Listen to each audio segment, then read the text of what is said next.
This is going to be part 2 of this little video. We realized that we mentioned a lot of things that we didn't go into detail on it, so I feel like we should share a little bit more information. So we're just gonna start with the first video was more of health, and now it's gonna be more of like our journeys before then and our mindset and how we've evolved over time, not just inside but outside and up here. So part 2 will be Say, and then part 3 will be me. Yeah, so my health journey really started in high school. So I know we mentioned a little bit about how there was some orthorexia here, and then that leading to some anorexia and bulimia on my end.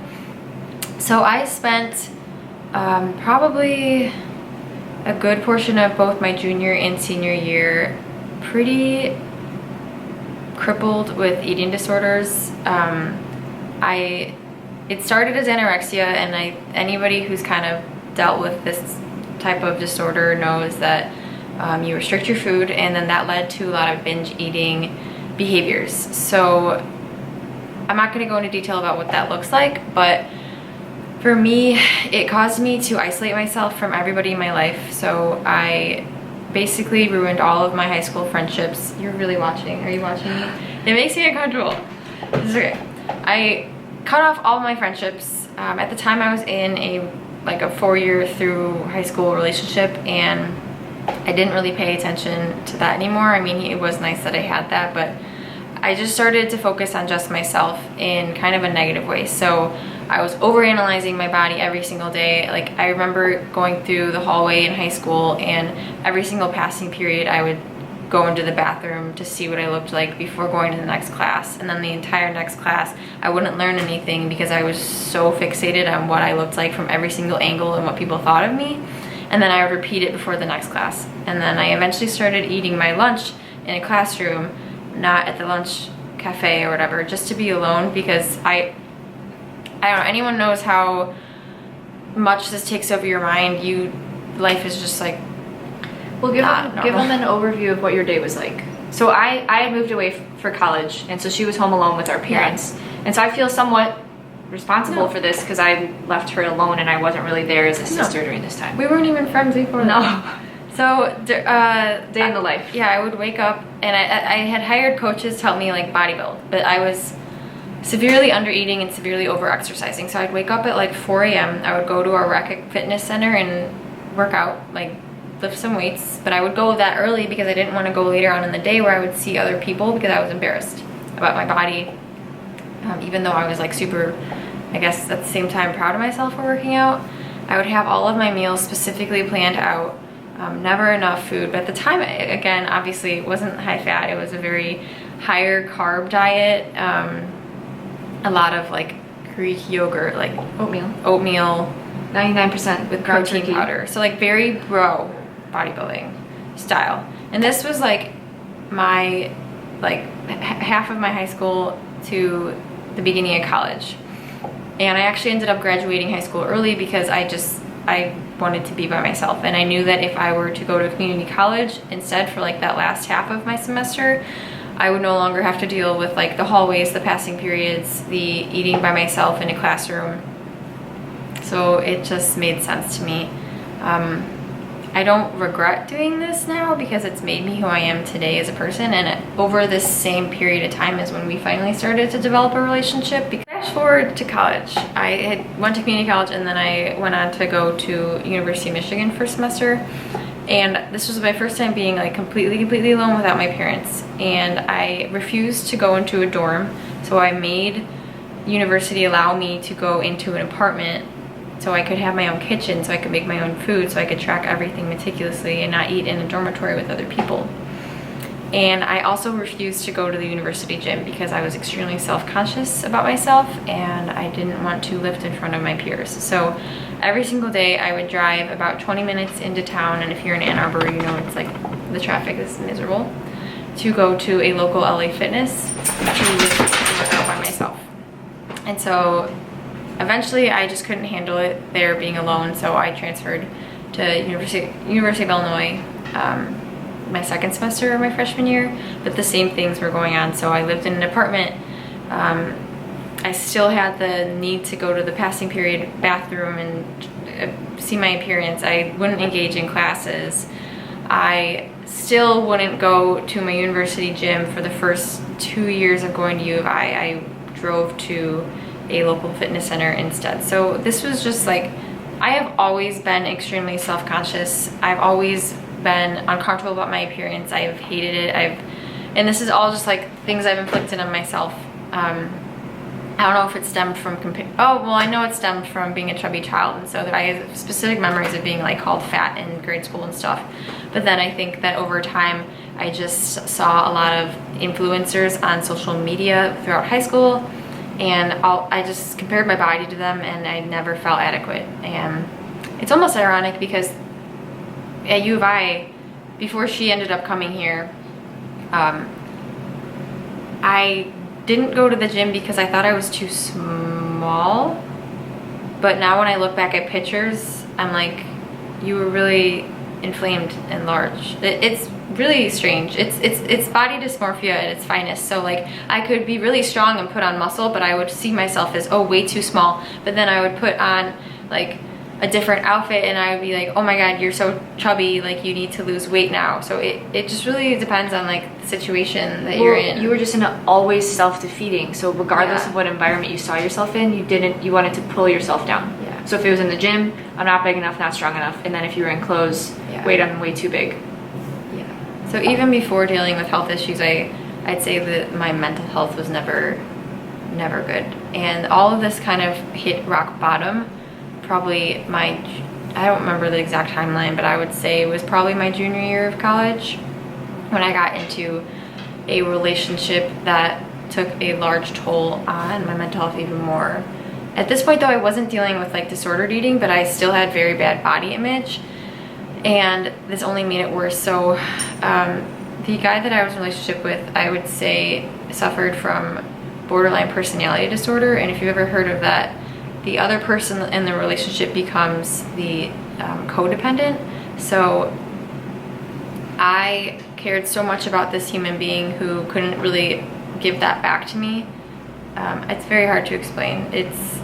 There was a lot of cheating, lying, talking to other girls where I would find out, and then instead of leaving that person, I felt so attached and like reliant on them for my happiness that I stayed through those moments. Yet that would do a number on my mindset of like, oh, you're just not good enough, like you're too this, you're too that, you need to be better, that's why this all happened, it's your fault.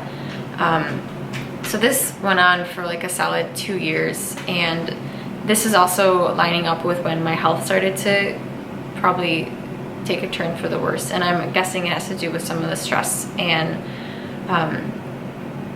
I couldn't care for myself enough to get out of this relationship, so how could I expect to care about my health and improve that? So I'm gonna just kind of fast forward through all of that again too. It wasn't until I finally realized what was going on and exited that, I didn't exit it right away, but left such a toxic environment that I could finally start focusing on improving myself for the first time in my life, like actually taking my health into my own hands, when I thought I was before, but I was never doing anything right. So this kind of leads us to the start of part 1, where we started doing all of the research and going to the doctors. But I want to just touch on what this lifestyle has done for my mindset. So I've hopefully demonstrated that I've not always been a happy person. I've suffered from extreme negativity, self-hate, and self-consciousness in my mind since I was a child, and it lasted through college, and it got worse in college. And so this is a rather recent thing where I finally have completely eliminated any of that. Like, I mean, just as an example, I would hide behind, like, I tried wearing foundation, I'd always wear eyeliner, at one point I had one of those like what are those called? Like those Spanx. I wore Spanx, and I was like 18, like just crazy things to cover up what I perceived as flaws. And now I refuse to wear makeup. I just don't. I'm so proud of her.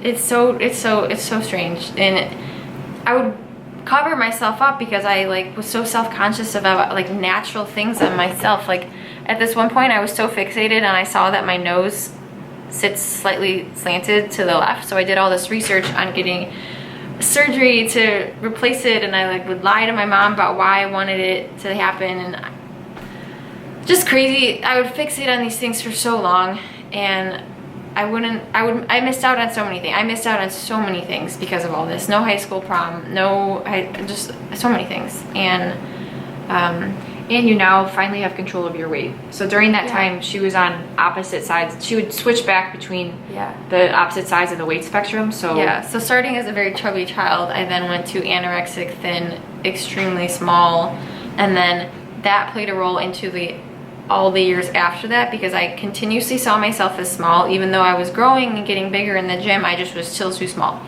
And then I stopped caring about my health, got so inflamed, was so caught up in this toxic relationship that I got inflamed. I couldn't drop any weight.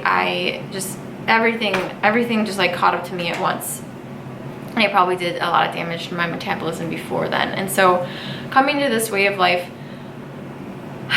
finally doing things and putting myself first, meaning taking control of my health, has allowed me to take control of everything else going on in my life, including my mindset, for the first time ever. So I no longer have any of those negative thoughts. I feel comfortable putting myself out on social media. I don't go through the day wondering where I can find a mirror so I can see what everybody else sees, because it's obviously horrible, right? I don't even care. And it's not that I don't care about what I look like, it's that I am just so comfortable with being myself at this point. And that didn't come until I finally focused and took control of my health. And I just think that just shows how holistic of an approach one has to take to healing all parts of their health, their mindset, their body, their relationship with others. My relationships are so strong now because I finally love myself, and I think you have to love yourself first. And I think that the diet finally gave you the ability to be able to control your mindset. Yeah. Being more connected with my food and feeling aligned with my diet. And again, that's not to say that it's going to be carnivore for you, but I just think that there can't be those disconnects there with something that's so foundational in someone's life. Like what we put into our bodies are messages every single day. And so if you're feeding yourself crap, like, you can't expect the mind to be operating at its best. No. So I just wanted to share, I didn't really go into any useful details, but I just wanted to share my mindset journey, because it is something above everything else that I am very proud of, because I dealt with all of that for so long. And I know that so many people, especially people in high school, go through it alone, and they don't have the proper information on how they should be feeding their bodies, yet they think, I don't know, there's just so much misinformation out there. And so that's why we're on this mission, is to share our experience and our journey to hopefully help anybody who's going through a similar struggle and doesn't have to come out with a disease on the other end. So that is the gist of my little story. If you have any questions, I would be more than happy to answer them. But thank you for listening. Namaste. I don't do yoga. Okay. So yeah.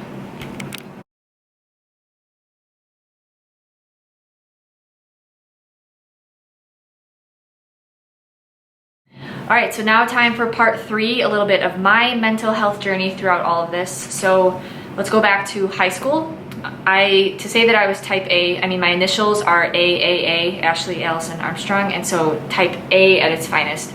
Sports and school were my life biggest things, always obsessed with doing the best that I possibly could. So I was really into working out, kind of definitely along the orthorexia, so over-exercising and taking things to the extreme and making sure that I'm eating everything that I could, like making sure everything that I'm eating is healthy, what I thought was healthy at the time.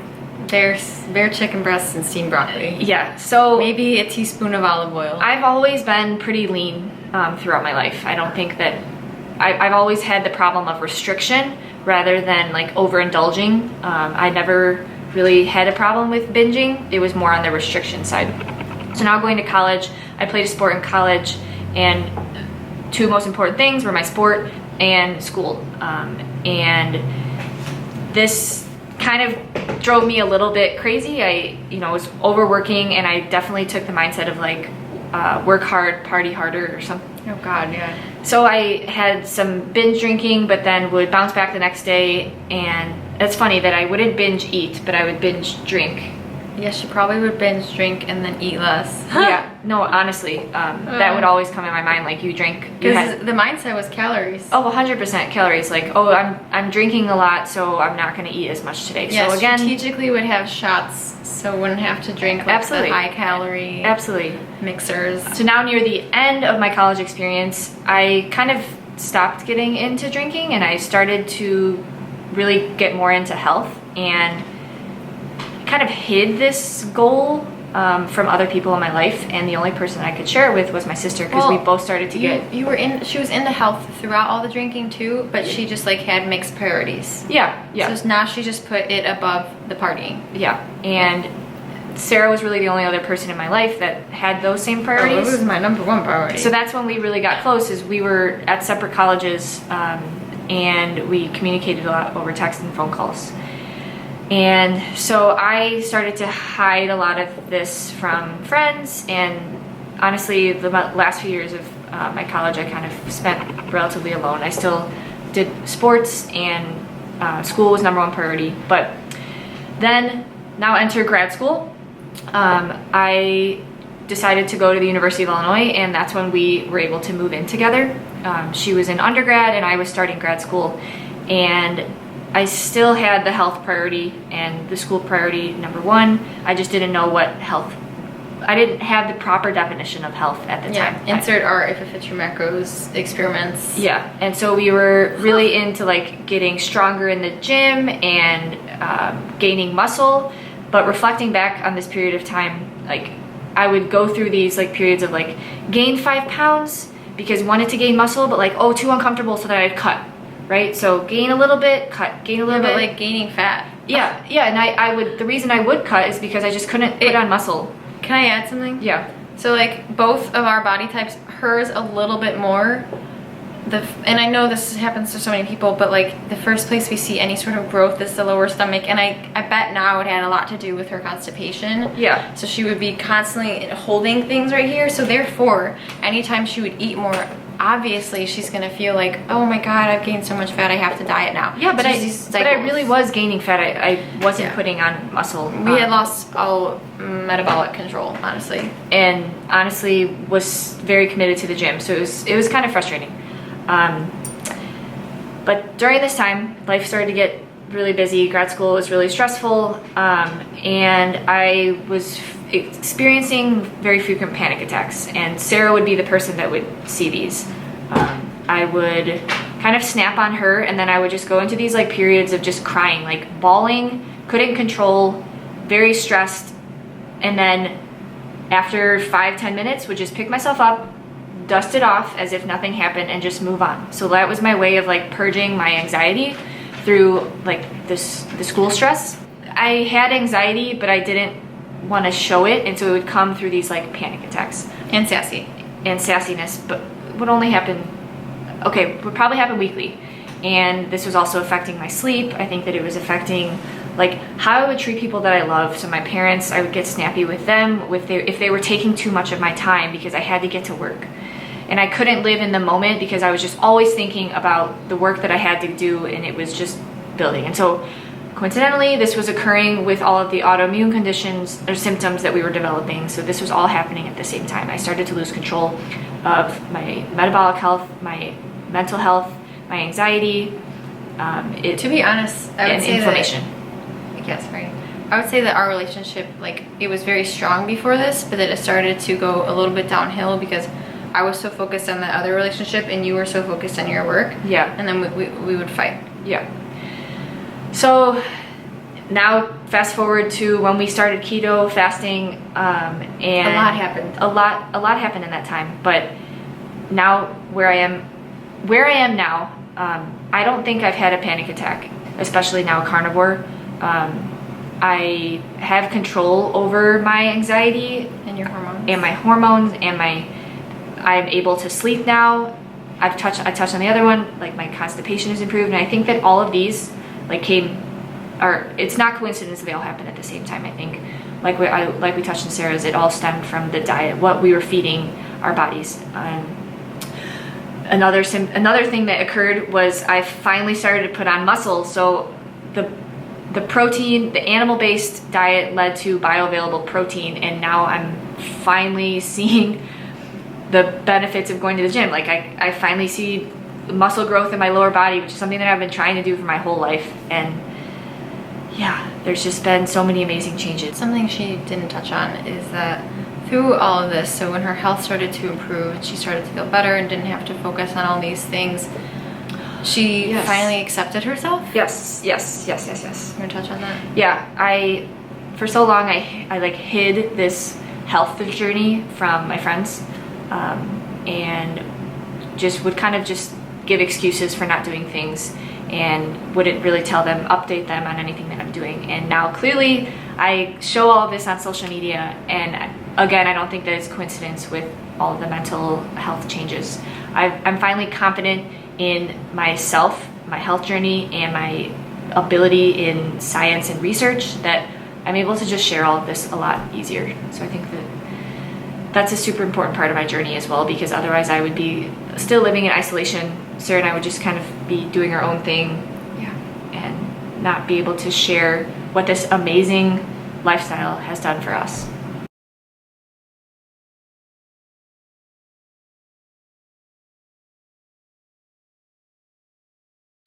Yeah, I think that wraps up. Hopefully that gives you guys a little bit more insight on our journey to here.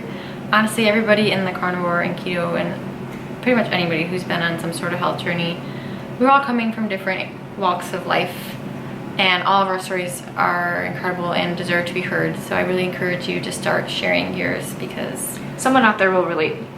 And it will help somebody. So thank you guys for being a part of our journey. And if you guys have any questions or want us to share anything else about our journeys, let us know. But until our next video, guys, behave like an angel. Angel.